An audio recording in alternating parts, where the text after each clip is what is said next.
मुंबई के grand Hyatt hotel में gem jewellery export promotion council द्वारा 49वां India gems and jewellery award का भव्य आयोजन किया गया।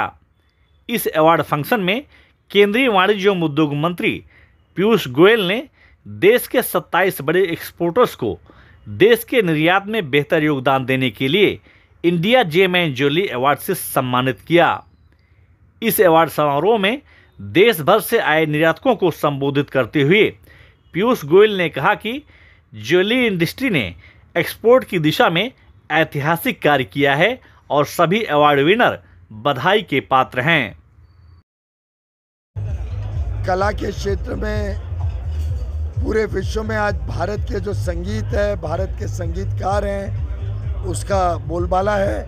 आपने हाल में ही देखा ऑस्कर्स में भी नाटू नाटू ने किस प्रकार से भारत का नाम रोशन किया।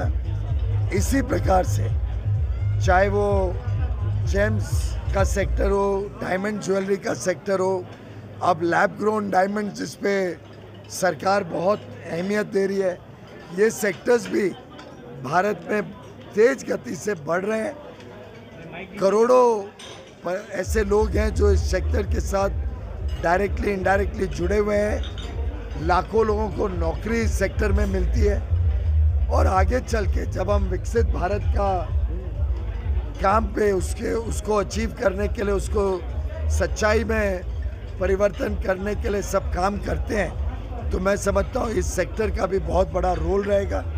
मैं बधाई देता हूँ सभी आज के अवार्ड विनर्स को और शुभकामनाएं देता हूँ कि आगे ये सेक्टर 2 गुना 4 गुना और तरक्की करे, तेजी से तरक्की करे और हमारे युवा युवतियों को नए अवसर देते रहे। देश के कोने कोने से अवार्ड फंक्शन में भाग लेने आए एक्सपोर्टर के चेहरे पर मुस्कान साफ दिखाई दे रही थी। अवार्ड विनर का मानना है कि यह अवार्ड उनके लिए बड़े सम्मान की बात है और वह इसी तरह से देश की सेवा में लगे रहेंगे।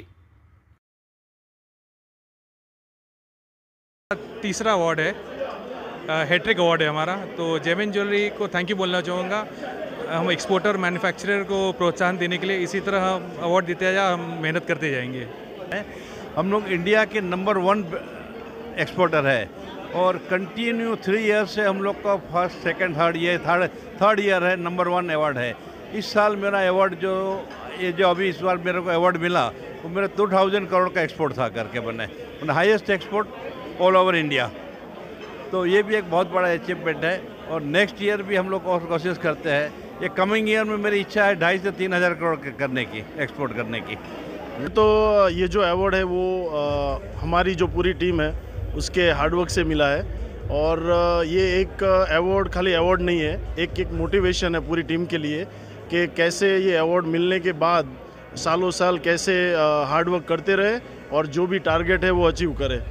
तो ये बेसिकली अवार्ड जो है वो पूरी हमारी टीम की विनर है। अवार्ड की खासियत यही है कि इंडस्ट्री में जो काम हो रहा है वो सबको पता चले और ये जो अवार्ड है वो इसको डेडिकेशन जाता है किरण टीम को और इंडस्ट्री को, क्योंकि इंडस्ट्री में ऐसा एक हेल्दी कंपटीशन होना चाहिए कि आदमी को आगे बढ़ने के लिए एक एम है, वो एम का उसके पास वे मिले। और इसे मेरी ऐसी शुभकामना है फ्यूचर के लिए कि ऐसी हमारी जैसी कंपनी और भी इंडस्ट्री में आगे बढ़ती रहे और ऐसा अवार्ड सब इंडस्ट्री में भी और डायमंड इंडस्ट्री को सबको मिलते रहे।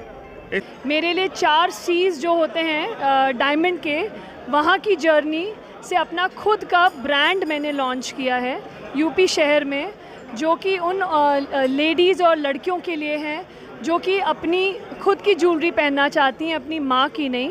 और ये उन लड़कियों के लिए है जो अपनी इनकम अपनी पहली सैलरी अपने खुद के पैसे से अपनी ज्वेलरी ख़रीदना चाहिए, उन लोगों के वर्गों के लिए है।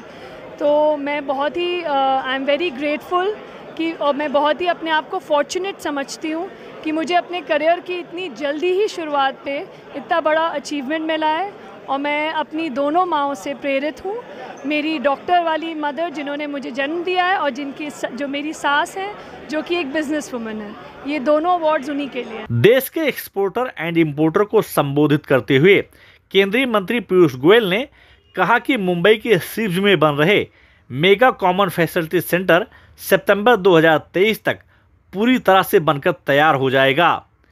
ध्यान रहे कि gem and jewellery export promotion council देश के एक्सपोर्ट एंड इंपोर्ट को बढ़ावा देने के लिए आभूषण निर्माताओं को हर संभव मदद करती रही है। Ashok Shukla, live India news, Mumbai.